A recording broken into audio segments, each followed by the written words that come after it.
Right? Kind of like... You want the full explanation? Yeah, kind of like proof. So the one girl, she, so the first girl, she recruited this other girl. They went to school together, but she worked at Abercrombie and Finch, and said, listen, I know this guy. He'll pay you $200 if you'll come give him a massage topless. She's like, okay. Now, granted, remember, this is like 2005, so that's probably a lot of money for a teenage girl. Yeah. And she's like, okay, did it.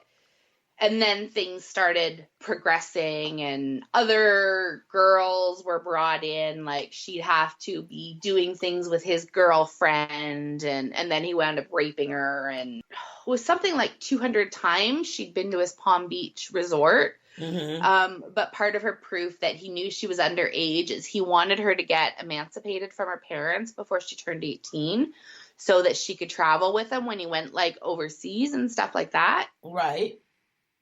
He gave her a car. He gave her all kinds of gifts, cash, really high-end purses, stuff like that. She also got a bonus for every new girl she brought to him. Oh, boy. It was crazy, but that was one of the things all the girls said. Very, very small male genitalia. Yep. Quite fat at the bottom, very skinny towards the top. And all these girls have said the same thing about his bits and pieces. Right. Oh, boy. Well, that was the same thing with Michael Jackson when some of them young kids described his penis and they made him pull his pants down. Remember that whole thing? Yeah. So they could see if it matched, and apparently I think it did match. So I don't know how the kids knew that if he wasn't touching them. Right. It's all very weird. People are weird. That pretty much sums it up, Jen. People are weird. So let's get on to, so the story about your brother. My brother at the liquor store? Yeah, the liquor store. Okay. So crime is alive and well in Canada. Yeah. You guys just let people slide. Yeah. Literally, nothing was done. So my brother goes to the liquor store to grab a case of beer. Right. Well, he's wandering the aisles, figuring out what he's going to get. Some guy comes in, he grabs 2 cases of beer. So a case of beer has 28 bottles in it. Yeah. That's a lot. Yeah. He grabs 2 cases and goes running out the door. My brother's just standing there like, what the hell just happened? Right. So he goes up to pay for his beer, and he's like, what just happened there? No, understand, no police have been called or anything. He's like, what just happened there? And they're like, oh, this guy, he does this all the time. He just knows Brother's enough. like, do you think maybe you should do something about it? And they're like, we did. We hired a security guard. The security guard worked for 2 weeks. The guy didn't show up once and steal beer. My brother's like, well, what happened? He's like, well, yesterday we let the security guard go. He's smart. No thefts in 2 weeks. So he was clearly watching. Yeah. Oh my gosh. So that's, Well, The funny thing was I was with a couple friends last night and they were saying how to Canada and they were trying to get the legal weed. And I was like, I don't think it's like you can't just walk into a store there and buy the legal weed, right? Honestly, I have no idea. I know there are stores, so I would think you could, but maybe you have to show your little license. No, you don't, because you don't need a license. Right. I don't know. But so it's not just online, like you can literally buy. Oh yeah, there's stores that can get it, but they're not a ton of them. So depending where they are, there may have been no stores. Like I think Toronto only has 2. Oh, dispensaries. Dispensaries, yeah. Yes. Okay, I didn't know that. I mean, I know it was legal, but I was under the impression like you just had to buy it online.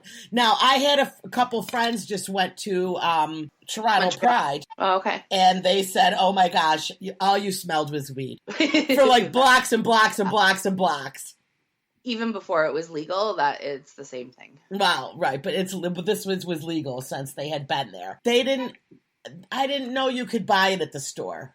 I mean, at a dispensary there. I thought it was only online because I had seen that they had ran out of weed online. Like, it was like back ordered in Canada. Yeah, they had problems. When they first started, they couldn't keep up with shipping it fast enough. Yeah. And then people were complaining because the shipping time was taking so long. They're like, we just don't have enough weed. Yeah. We didn't count on this many people buying it. Yeah. All right. Well, now I know when I go to Toronto, all right. So listen to what I did. So, I'm going on my vacation to, Seattle, no, we Washington. never found out where. Yeah, I'm going to Seattle, Washington, and Danielle is taking me on the Twilight tour. Like the vampire people? Yes, I am going to be going where this was all filmed because it's her favorite movie. Her favorite movies. So me and my daughter loves those. So me and my daughter and Danielle are going. Danielle and my daughter apparently are just going to have like a fine old time, and I'm just going to be tagging along. But I'm excited because obviously I've never been that far west. I've never been to Seattle, Washington, and it's legal weed. So I'm like, okay, cool. I'll just shop and get my weeds, right? And I'll be happy. So I downloaded this app. And it's called Weed Maps. And you put in your location, and it shows you where all the stores are around you, the dispensaries. So I was very excited about that. So when I go to Toronto, I'll just, use my weed map. Then I find out that we're going to this reservation where they filmed. Well, guess what's not legal on the reservation, Jen? Pot? Yeah. Like an Indian reservation? Yes.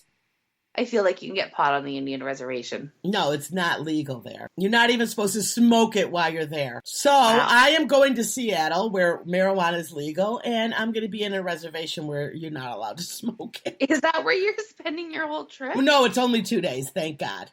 Oh, that's crazy. But we're going glamping. She got a cabin on the water on the ocean, and you just call them and tell them what time you want to have like a fire, and they'll come and set it up and light your fire and put your chairs out and everything. So fancy. Yeah, but I don't know. It's only 2 days, so it'll be a quick little trip to this reservation. But that's where they filmed a lot of the movie that they want to look at. That's crazy. I'll be going to Forks and La Push Beach. I don't know. A friend of mine lived in Seattle for a while, so she sent me all the spots, and she's a photographer, so she sent me a bunch of pictures, and it does look very pretty. So, yeah, I've been a few times. It's nice. In Seattle? Mm-hmm. So what do you think I should do? What is like some big things to do in Seattle? The Space Needle. Okay. Other than that, it rains. Starbucks. The very first Starbucks is there, it's right? Like American Vancouver. So I guess I could take a ferry over to Vancouver. I don't know if you can take a ferry. You could drive. Oh, okay. So you might be able to do. Like, you can definitely go by boat, because I went by boat. All right. So I guess there's a couple things to see. I guess there's some big market there. In Vancouver? No, in Seattle. Oh, probably. Yeah. So what, do you think I should go over to Vancouver? I love Vancouver. Really? But it depends how much time you have. Like, if you're just going for like a couple day? hours or a day, I don't know that that's worth it. Okay. Depending where the ferry dropped you off. Because Vancouver's big, and there's like Stanley Park and stuff. Those are the really nice areas. If you had one day, I would say go see that. But if the ferry was dropping you off. All right. Well, listen, we filled up this half, so we will be right back with some more news stories. So we'll be back.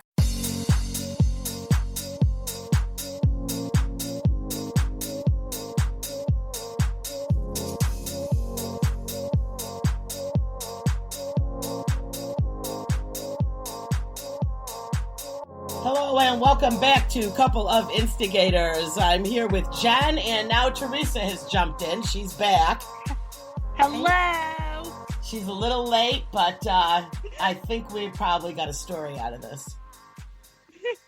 So, yes, we do. Yes, we do. Of course. All right. Do I have to play the news intro for just your story? Because I'm gonna. All right. Here we go. Teresa's going to fill us in as to why she was late and did she get the job? Dum dum dum. Dum dum dum. Pew pew pew pew pew. Pew pew. Jen, I was supposed to get that sound effect too. I love when she does that. I know, I'm slacking. I'm just going to isolate her pew pew pew.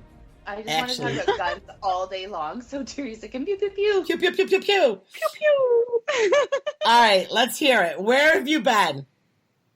So earlier today, or the other day, I applied for a job. I don't even know what it was. I don't know, something. And I got an email today saying that they're considering me for the job, but I need to complete the Excel assessment. And everybody, I thought I was good with Excel. Right. I thought I knew how to work Excel. Until you got the list. Until I opened up this document and said, I'm apparently a moron. I don't know what I...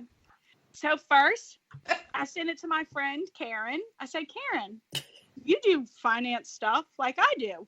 You know what this says? She says, no, but I love a brain problem. I love a brain teaser. Yeah. We work on it. Then I sent it to Margaret. Yeah. And I said, do you know what this is? And she says, oh, girl, I got you. Yeah. And I also sent it to my brother-in-law. So I had another job interview that I need to tell y'all a brief story about later. So I was late getting home, so late to podcast. But I was like, I need to turn in my Excel assessment so the lady thinks I did it. And I'm not a moron, because you don't want to take too long, because then people are like, oh, obviously crowdsourcing. But if I turn it in at like 6:30 my time with like traffic and work schedule, it means I didn't crowdsource in my mind. So I open up Margaret's work, look it over, don't understand a damn thing that she did. Saved it to my desktop, attached it to the email, which I'm hopeful was not a thread of emails. Yeah, watch it. Can you imagine? It's like everybody you sent the email to saying, help me do this. Yes. And then I was like, what if it says like this project was altered in Florida? Yeah. Like, what were you doing there, Teresa? I was traveling today. I was working out of state. Lay off me. Yeah. I don't know what a V lookup means, but I'm gonna have to definitely find out. But Margaret's so smart and thorough. She even gave me like an explanation of why certain stuff didn't work in their example. I mean, I'm gonna have to figure out what I'm doing, but hopefully I maybe don't get the job and don't get a call back, because I'm a little worried. I know. Those little like Apple earbuds in your ear for an interview, and Margaret can just talk you through everything. We're like, beep, beep. What am I supposed to say here? Yeah. That's crazy. I actually had a friend who did that. She'd been working in the gift shop on ships, and she wanted a job as internet manager and had no idea. And she was doing a Skype interview. So she had was doing it on her laptop, and then she's looking it up on another laptop, all the questions they asked her, because you had to be able to like reformat computers and reset systems, and she had no idea what any of this stuff was. She just wanted a position with her own room and to wear fancy clothes to work. Yeah. So there's Christine just Googling her way through this whole interview on how to do everything, and she got the freaking job. You know what, though? I'm going to tell you, this is very impressive to me because we're all females, obviously, but been so many studies saying that women won't even apply for jobs because even if there's a small piece of it that they don't know, but they know the majority, they will not apply. But men will apply and fake the entire thing and act like they know everything when they know zero. Yeah, so right. I'm glad to see the females are creeping right in there too. Good. I got some smart fake internet friends. I got to use y'all's brain. I'm good for nothing, honey. Yeah, no, it's so funny though. So, I mean, so my friend Karen had no idea what the VLOOKUP was. And she was able to teach herself. And I think I don't know if she got the exact same number because she was like super confused. And, she figured it out. So I figured if I wasn't so frustrated at work dealing with other work things, like a kid came to school with dreadlocks and that was frowned upon. And when we told him he had to cut his hair, he told us he had dreadlocks